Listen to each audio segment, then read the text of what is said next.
Bom, primeiro, ensino integral, até pelas razões que você acabou de enumerar, você não pode implementar isso da noite para o dia. Você tem que fazer isso gradualmente. Essa ideia não é nova. Corumbá, por exemplo, já tem 4 escolas que funcionam assim.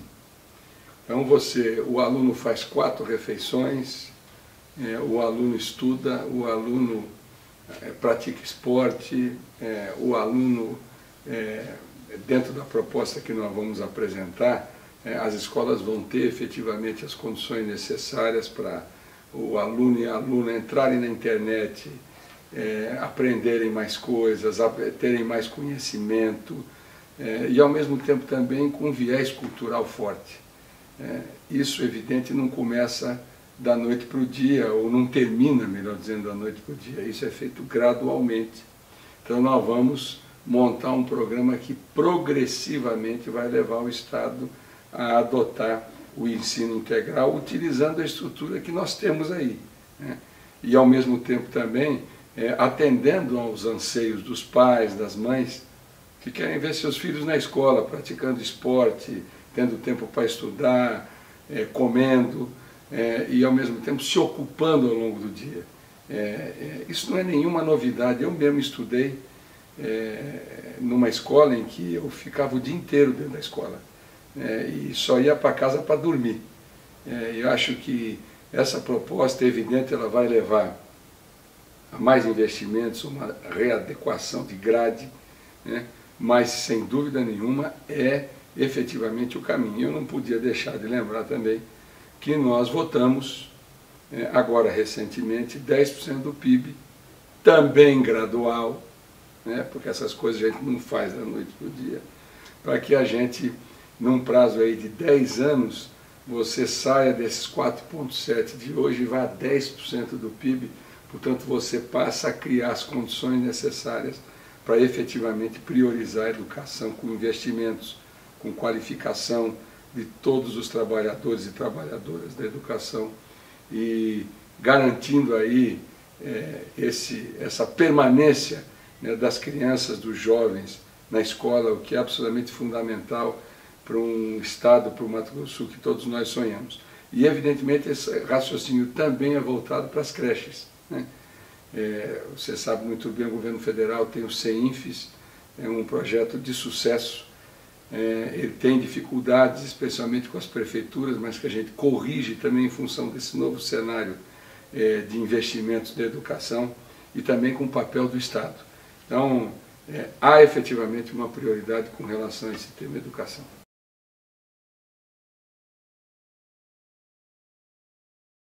Acho que o Estado tem que olhar os municípios com absoluta atenção. E a minha proposta é especialmente voltada para o social no Estado. Por quê? Eu tenho uma leitura muito clara. O Estado tem que cumprir com o seu papel e com o seu dever em áreas que são estratégicas para formar um Estado, para formar gerações. O restante nós temos que deixar a iniciativa privada entrar. E a iniciativa privada tem interesse, desde que tenha segurança jurídica, ela tem interesse em participar de investimentos importantes. O Estado cuida de educação, de saúde, de segurança pública. O Estado cuida de um planejamento estratégico do que se quer para Mato Grosso do Sul. E os empresários, com base em todo esse arcabouço, em toda essa estruturação, que vai garantir novos investimentos, os empresários comparecem e investem no nosso Estado. Mas nós temos que preparar o Estado para esses investimentos. Se a gente não preparar, não coordenar isso, nós vamos ter, primeiro, crescimentos desalinhados. Segundo, determinadas regiões num estágio muito maior de investimentos do que outras. Nós temos que promover o desenvolvimento distribuído e preparar as cidades. Não adianta trazer investimento se não qualificou mão de obra para gerar emprego para a gente de fora. Não sou contra ninguém de fora, mas nós temos que priorizar a mão de obra daqui, que não tem estrutura de saúde, que não tem estrutura de educação. E um ponto que é fundamental também, essa experiência eu passei na Comissão de Assuntos Econômicos, nós temos que renegociar a dívida do Estado, ou com o governo federal, dentro de propostas que eu mesmo conduzi como presidente da comissão, de Assuntos Econômicos, inclusive negociando com o Ministério da Fazenda, ou então vendendo a dívida para um banco, como o Mato Grosso já fez, como outros estados fizeram. Com isso você alonga a dívida, né? Você baixa o percentual da receita que você tem que devolver para pagar uma dívida como a do Estado, que é impagável. Nós devíamos 2, pagamos um mundaréu de dinheiro e devemos 7. Né? Então, com isso, você cria um novo arcabouço, você cria novas condições, melhor dizendo, para inclusive ter dinheiro para investir e investir nessas áreas que são prioritárias, que é educação, saúde e segurança pública.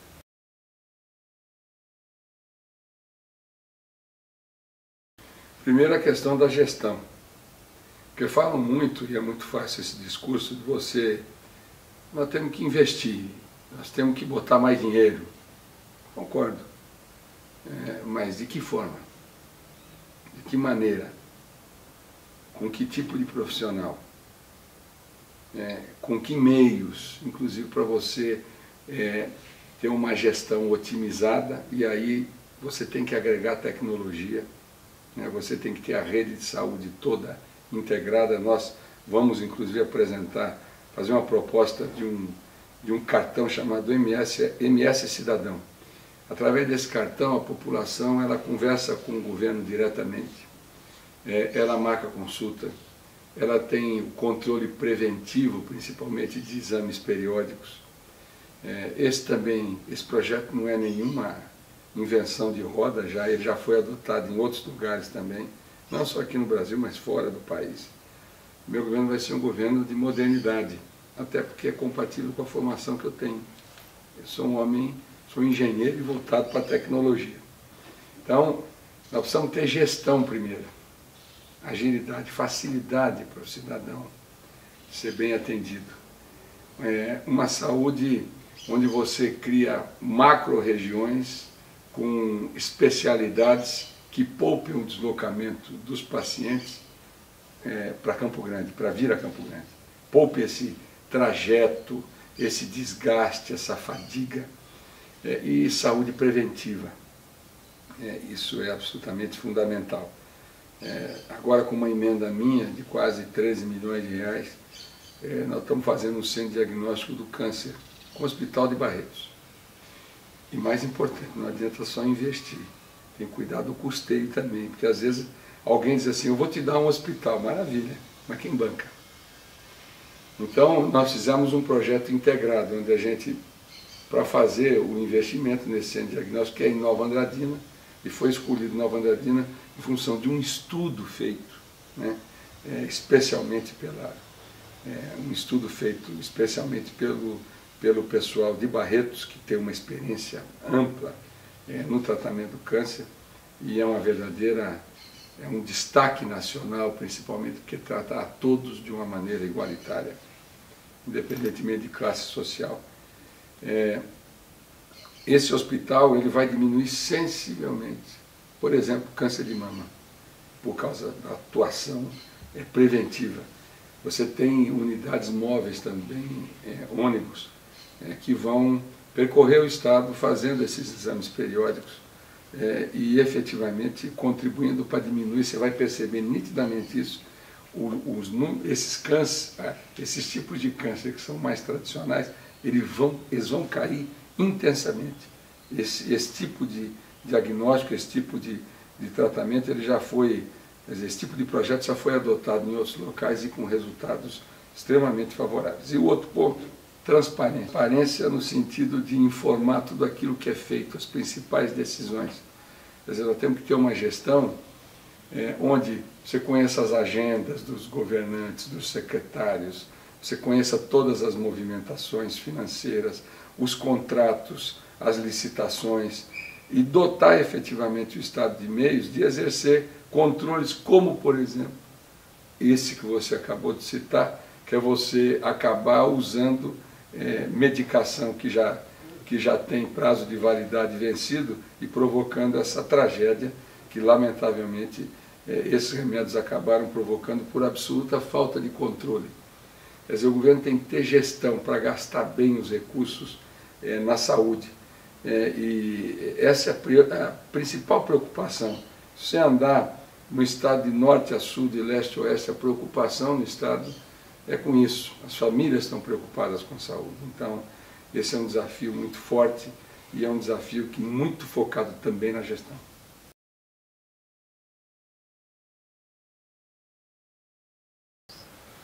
Bom, primeiro, a polícia tem que ser tecnológica, tem que ser uma polícia inteligente. Vídeo monitoramento, projetos que o governo federal desenvolve, que são absolutamente essenciais, principalmente para guardar as nossas fronteiras. Existem projetos hoje desenvolvidos pelo governo federal que monitoram a região de fronteira, e com drones, com veículos aéreos não tripulados, com estações terrestres, isso está tudo interligado via satélite. A central de comando e controle vai ser em Dourados. Mato Grosso do Sul é o primeiro estado em que esse projeto está sendo implementado. Agora, essa vontade política do estado para integrar a polícia militar, a polícia civil, o Departamento de Operação de Fronteiras, e também do lado do governo federal, a Polícia Rodoviária Federal, a Polícia Federal, para que haja uma ação integrada nesse sentido. Então, a polícia que nós esperamos, ou aquilo que se planeja, é uma polícia inteligente, qualificada.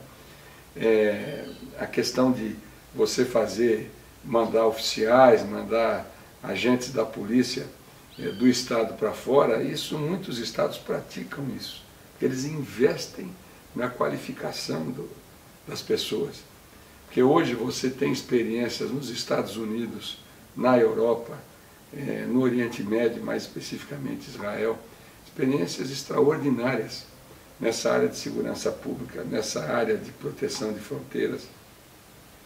Israel, por exemplo, é um país quase que cercado. Então, Israel aprimorou tamanhamente o monitoramento de fronteiras, que ele é um país que é referência hoje no mundo. E tem que investir em capital humano. O gasto com capital humano não é ruim, muito pelo contrário, a sociedade vai se beneficiar desses investimentos. Sai barato mandar gente para fora, e existem possibilidades de convênios, inclusive intermediados pelo próprio Ministério da Justiça. É uma coisa absolutamente natural. Precisa de vontade política e precisa ter uma visão mais ampla. A gente não pode ficar olhando para o umbigo, quer dizer, só olhando para o nosso dia a dia do Mato Grosso do Sul. Temos que ter uma visão de estadista, mais ampla, né? Então, esse ponto é um ponto que é crucial para que a gente tenha sucesso. Além daquilo que efetivamente todo mundo sabe. É cumprir a legislação com relação ao número de policiais militares, policiais civis, armamento associado à tecnologia, são viaturas. Isso é o mínimo que um governante precisa fazer. E você tocou num ponto muito importante. Se você tem um Estado planejado, com uma série de ações já orientadas nas várias atividades do governo, você vai ter um orçamento. Então você vai trabalhar dentro desse orçamento que foi planejado, num programa de 4 anos, e eventualmente até num programa de 8 anos, com uma reeleição. Você vai trabalhar ano a ano com o orçamento e com as metas estabelecidas. E dando-se autonomia para as diferentes áreas para trabalhar. Agora, a posição do governador, da Secretaria de Planejamento, que vai ser uma secretaria muito forte, é cobrança. Não performou, nós vamos saber o porquê. E, evidentemente, se não performou, não caminhou dentro do esperado, não havendo justificativas razoáveis, troca-se a equipe, analisam-se os métodos, mas sempre com o intuito de prestar um bom serviço para a população. Por isso que eu digo o seguinte, você concentrar orçamento, as várias áreas de governo, especialmente a segurança, elas perdem velocidade, porque elas não têm autonomia. Então, a intenção é cada área ter o seu orçamento, e vão gastar dentro daquele seu orçamento. Agora, evidentemente, vão ser cobrados pelos resultados. Nós não vamos admitir que aquilo que foi estruturado, planejado, discutido e aprovado, venha a ser descumprido. Aí providências serão tomadas, e providências rigorosas se estourar o orçamento, se efetivamente a segurança não responder por aquilo que se projeta no governo, com a diminuição de crimes, com essa sensação de segurança das pessoas, enfim, índices que essas polícias, como também a polícia militar daqui, o sistema policial de Mato Grosso do Sul, índices que eles sabem muito bem e conhecem muito bem para medir a temperatura de como vai a segurança pública.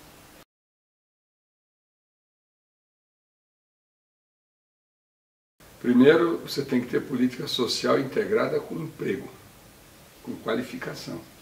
Porque o maior sonho de um pai e de uma mãe é trabalhar, é honrar sua família.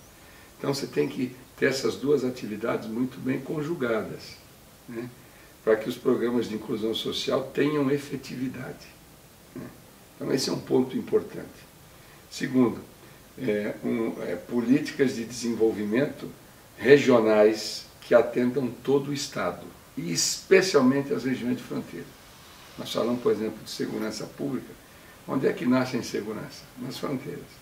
Se a população que vive nas regiões de fronteiras não tiverem perspectivas, elas vão ser capturadas pelo crime organizado.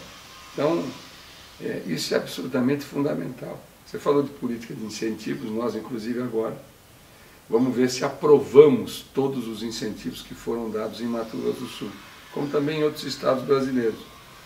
Eu estou trabalhando numa proposta, junto com o Ministério da Fazenda, no sentido de regularizar esses incentivos. Até porque, pelo CONFAS, como todas as decisões são por unanimidade, São Paulo, né, o governador Alckmin, sempre votou contra para prejudicar os demais estados da federação, entre eles Mato Grosso do Sul. Então, o que os estados fizeram? Correram para as assembleias. E hoje há um julgamento do STF dizendo que isso é inconstitucional, porque qualquer tipo de incentivo, pela Constituição, deveria passar pelo CONFAS. Se o Supremo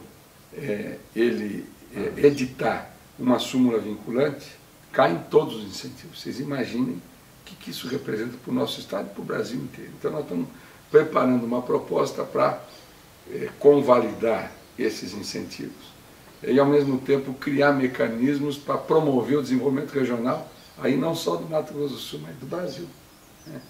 E isso passa também por carga tributária. O Mato Grosso do Sul paga muita dívida. Hoje, como vários setores têm vinculação, sobra muito pouco para investir. Então, a primeira medida é renegociar a dívida, para sobrar mais. Para investir em educação, em saúde, em segurança pública, para investir em infraestrutura e assim por diante.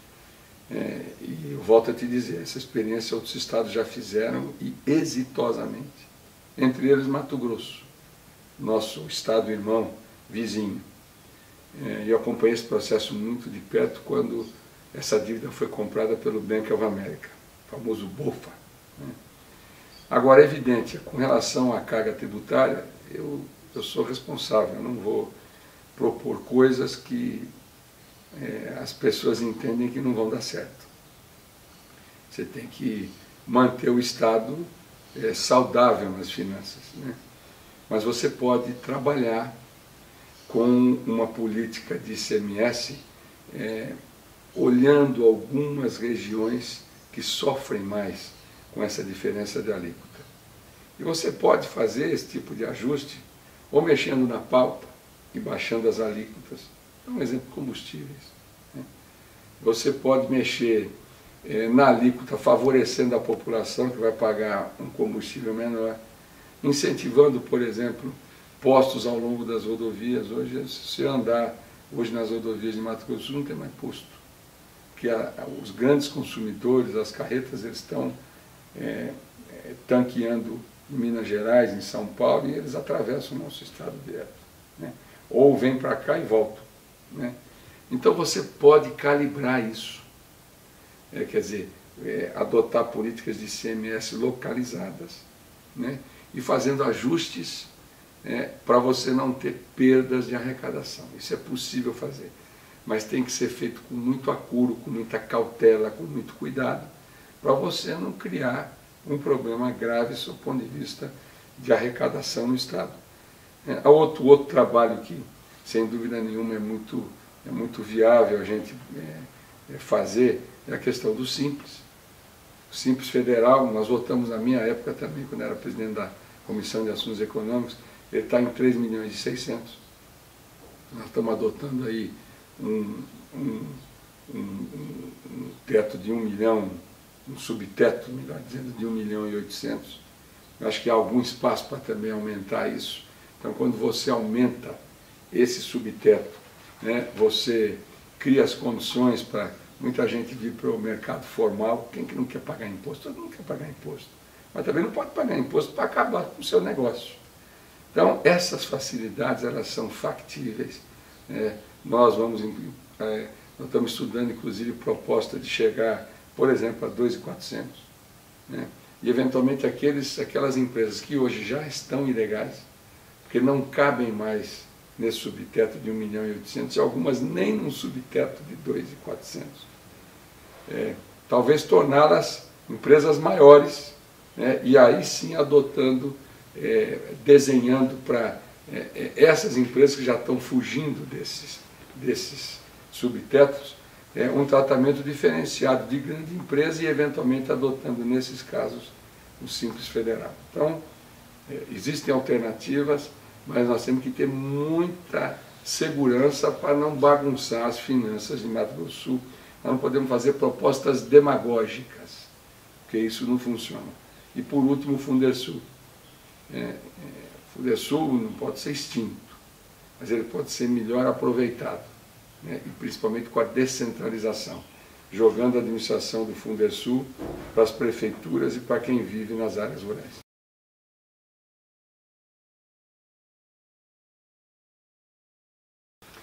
Primeiro o seguinte, eu acho que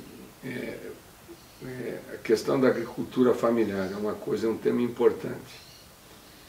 O que nós não podemos produzir através da agricultura familiar, não só vendo, e aí eu falo de assentamentos especificamente, isso vale também para aldeias, aproveitando a vocação de algumas áreas, por exemplo, que hoje já, vamos dar um exemplo específico, produção de mandioca, lá no Cone Sul, fecularia, uma série de investimentos que podem agregar valor à produção e tornar esses assentamentos produtivos, agricultura familiar pujante. E uma coisa você pode fazer nas aldeias. Está aí entrando forte a suinocultura, entrando forte a avicultura, entrando forte uma série de atividades que o cooperativismo agrega. Nós podemos fazer isso nas aldeias. Nós podemos, o índio tem, as etnias indígenas que aqui vivem, tem um papel preponderante na nossa história. Tem um papel preponderante na formação da nossa cultura. Portanto, é absolutamente necessária uma política de preservação das nossas etnias. Mas nós criamos as condições necessárias para que eles vivam em harmonia. Agora, recentemente, houve uma negociação intermediada pelo ministro Zé Eduardo Cardoso, que já conduz essa questão de demarcação para uma solução definitiva. Sem mexer na Constituição, sem mexer no artigo 231, que o artigo 231 é uma conquista das etnias indígenas, é uma conquista da cidadania. Você mantém a indenização das benfeitorias, que é o que o artigo 231 determina, e ao mesmo tempo indeniza a terra nua, até porque os produtores rurais que eventualmente estiverem em áreas de tradicionalidade indígena, eles têm terras tituladas. Então você tem que indenizar a terra nua. O governo tem que reconhecer que errou. Então essa é uma saída muito boa. Nós não chegamos num acordo ainda por causa do valor. O governo federal calcula em 80 milhões as indenizações. O laudo dos produtores rurais indica 124 milhões. O governo federal propôs o seguinte: eu pago os 80 e vamos colocar um perito da justiça para arbitrar o valor entre 80 e 124, o valor que der eu pago. Não houve tempo suficiente, mas acho que o governo deu um grande passo para, de uma vez por todas, resolver essa questão de demarcação e aí sim você montar um projeto todo de planejamento para acabar de uma vez por todas com esses conflitos e trazer segurança jurídica, tranquilidade no campo, para os produtores, para as etnias indígenas. Você vê como é que é, né? Eu fui relator de uma comissão temporária de questões indígenas, no ano de 2004. Essa solução foi apontada naquela época. Nós rodamos e chegamos à mesma conclusão. Como dizia o Nelson Rodrigues, o difícil é explicar o óbvio, né? E uma coisa importante, tem que parar em Mato Grosso do Sul de discutir agricultura familiar, reforma agrária, demarcação de terras indígenas com viés político-partidário. Essas são questões de Estado e têm que ser discutidas como questões de Estado e não como questões partidárias.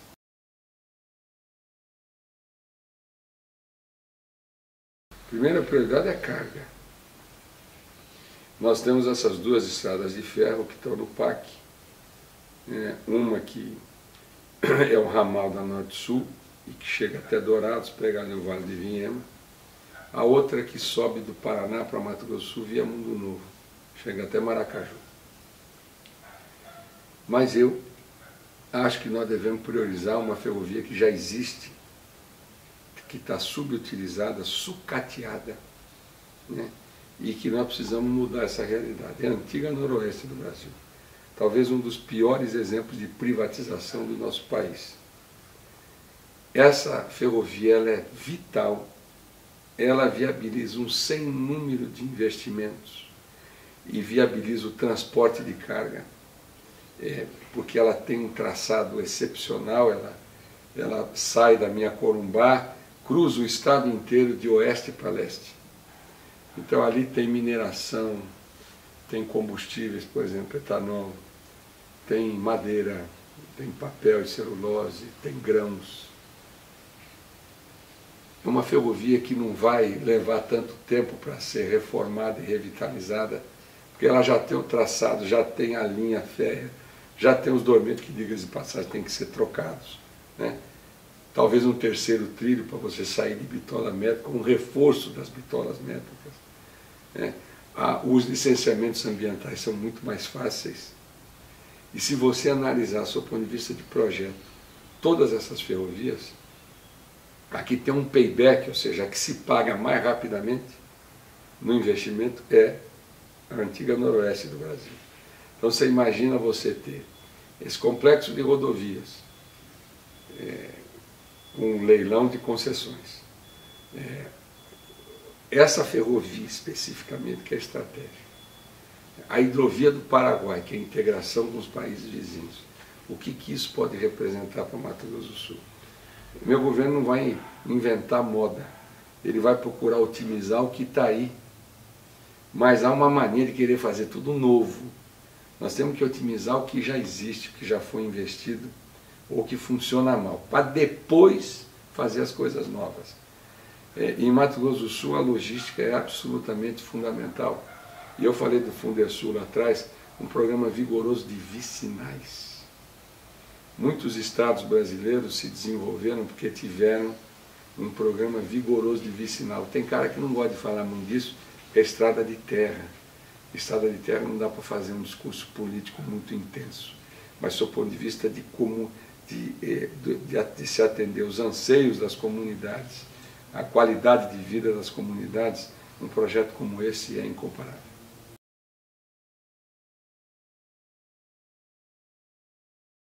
Tem uma música dos Titãs que diz assim: a gente não quer só comida, a gente quer a vida, diversão e arte.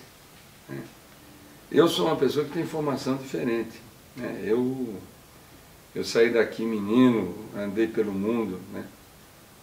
E cultura é uma coisa absolutamente especial da minha vida, porque eu vivi em países onde o fator cultural ele acalanta a alma das pessoas, ele é absolutamente imprescindível para a vida, né?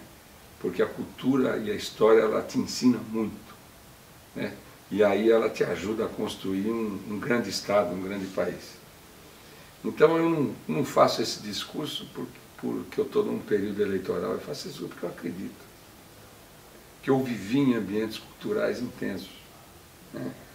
Eu sou um aficionado por cinema, por teatro, por música, e não sou aficionado só para aparecer em campanha eleitoral com algum artista. Eu sou um praticante, né? Eu sou um militante. Eu conheço relativamente bem as experiências que foram praticadas em outros estados, em vários países, e o papel da iniciativa privada nisso. A iniciativa privada ela pode ser nossa parceira, agregando recursos em função dos seus investimentos, né, agregando recursos para incentivar a cultura, para incentivar o teatro, para incentivar a música. Quantos artistas tiveram que sair daqui, né, para se projetar? Vou dar um exemplo. Corumbaense, pantaneira, Vega Neri. Vega Neri estudou na Escola de Belas Artes em São Paulo. Uma mulher especialíssima, né? Filha de Nheco Gomes da Silva. Onde que ela foi explodir? Em São Paulo. Se você vai hoje em qualquer leilão de arte em São Paulo, os quadros de Vega Neri não saem por menos de 100 mil reais. Será que nós não temos condição de mostrar o que nós temos? Ainda mais nós que temos uma cultura miscigenada. E o fundo de investimento na cultura, que pode ser compartilhado, né, em todo por toda a classe artística para dar racionalidade e transparência para esses investimentos. Eu sou um cara ligado em cultura, sou um camarada, eu não preciso fazer campanha eleitoral para falar de coisas que eu gosto e que aprecio e que valorizo. Lamentavelmente, Mato Grosso do Sul, nos últimos anos, tem jogado fora a sua história e a sua cultura. Tem tido iniciativas menores, pequenas, para um segmento que é absolutamente especial e relevante. E a cultura não é só importante para um povo, a cultura ela pode ser explorada economicamente. Quantos países não vivem de cultura? Quer ir à Espanha, por exemplo, visitar os museus? Vai ao Reina Sofia, vai ao Museu do Prado, vai à França, vai ao Georges Pompidou, vai ao Louvre, né? Vai ao Museu d'Orsay. Quantas coisas, o que movimenta a cultura no mundo, não é? Vai ao Egito, vai a outros países, visitar um pouco da história do mundo. O que isso representa em termos de divisas, né? Então é uma visão. Mato Grosso do Sul não pode, os governantes não podem ser provincianos. Eles têm que ser internacionalizados, eles têm que ter uma visão mais ampla de vida. O Mato Grosso do Sul não termina no Rio Paraná, nem no Rio Paraguai. O Mato Grosso do Sul é muito maior do que isso.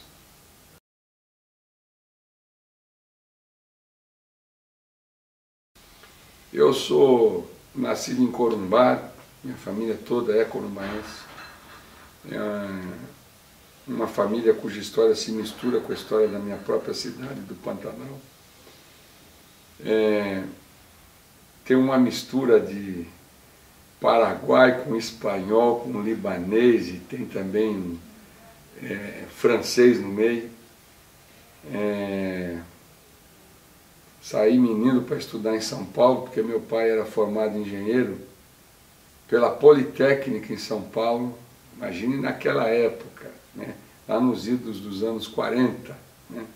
Meu pai formado na Politécnica em São Paulo. Era engenheiro mecânico e eletricista, porque tinha que ter duas modalidades, senão morria de fome. Aí ele voltou, né, para Corumbá para fazer a Brasil-Bolívia. Meu pai que foi quem gerenciou essa obra, que sai ali de Corumbá, Porto Soares, e vai lá até Santa Cruz de la Sierra. E depois ficou sem perspectivas, porque não tinha, como muita gente também que teve que sair para trabalhar. Então ele voltou para São Paulo e eu fui com ele, nossa família foi para São Paulo. E lá estudei, fui aluno de colégio jesuíta. Então tenho uma formação religiosa e cristã muito forte. E tenho a honra de ser formado pela Companhia de Jesus. Hoje o Papa Francisco é um jesuíta, né? E os jesuítas andaram pelo mundo inteiro, são cidadãos do mundo também, como eu me considero, Me formei em engenharia, sou engenheiro eletricista. E comecei minha vida na área de energia. Primeiro no setor elétrico, como diretor de várias empresas do sistema Eletrobras. Passei pelo Nordeste, como barrageiro, e também instalando linhas de transmissão. Passei pela Amazônia, pela região norte. Fui o chefe da usina de Tucuruí, no Pará. Depois, fui o primeiro diretor empregado do sistema Eletrobras, diretor de carreira, né? Diretor de operação. Fiquei fora do Brasil, fui trabalhar na Shell, talvez um dos países mais tolerantes do mundo, pelo menos à época que era a Holanda. Eu aprendi muita coisa, e lá aprendi muitas línguas, e também aprendi a entender um pouco, até pela cultura do holandês, aprendi um pouco como é que a gente tem que tratar as pessoas, que o holandês andou no mundo inteiro, lá nos idos da Companhia das Índias, né? Das companhias das Índias que andaram por todos os continentes. Então eu criei esse perfil de tolerância, de entendimento, de respeito, de reconhecimento, né? De humildade também. Depois voltei, fui ministro de Minas e Energia no governo Itamar Franco. Fui presidente do Conselho de Administração da Companhia Vale do Rio Doce. Fui diretor da Petrobras e aí secretário de Infraestrutura do ZECA. Quando eu fui candidato ao Senado em 2002, era uma zebra absoluta e ganhei a eleição, né? E aí comecei minha carreira política. Mas o que eu sou mesmo é engenheiro. Mas o esporte é vida, o esporte ele traz disciplina, ele consolida valores, né? E ele prepara para a vida. E sem dúvida nenhuma, o esporte representa a saúde, né? É o afastamento das drogas, é o afastamento das ruas, é você gastar a energia dos jovens, né, das crianças, numa atividade importante, não só para a formação de alguém, mas também para a vida futura. E eu sou um apaixonado por futebol, conheço futebol no detalhe, discuto com conhecimento de causa, e eu não conheço só futebol no Brasil, eu já andei pelo mundo aí, já assisti várias Copas do Mundo, já assisti vários jogos dos principais times do mundo, nos seus respectivos estados, na Alemanha, na Inglaterra, na França, na Itália, em vários lugares. E sou um apaixonado por música. Minha vida, se eu pudesse ouvir música 24 horas, eu ouviria. Meu sonho um dia é talvez ser um DJ, porque eu ouço música intensamente, sou uma pessoa antenada, eu acompanho muito de perto os principais movimentos da música no mundo, acompanhei tudo que acontecia lá para trás também. Eu tenho uma visão de música muito ampla, e eu gosto de tudo quanto é música, porque música faz bem para a alma, né? Faz bem para a harmonia, faz bem para o ânimo, faz bem para o humor, faz bem para o coração, faz bem para tudo, né? E eu ouço de tudo, mas eu tenho uma paixão especial por rock and roll, que andou comigo acho que a vida inteira, né? E música negra, que é uma coisa absolutamente extraordinária. Soul music, chama soul por quê? Porque é uma música que vem da alma, né? E blues e outras coisas mais, que no fundo, essas coisas se fundiram e efetivamente a vida é rock and roll.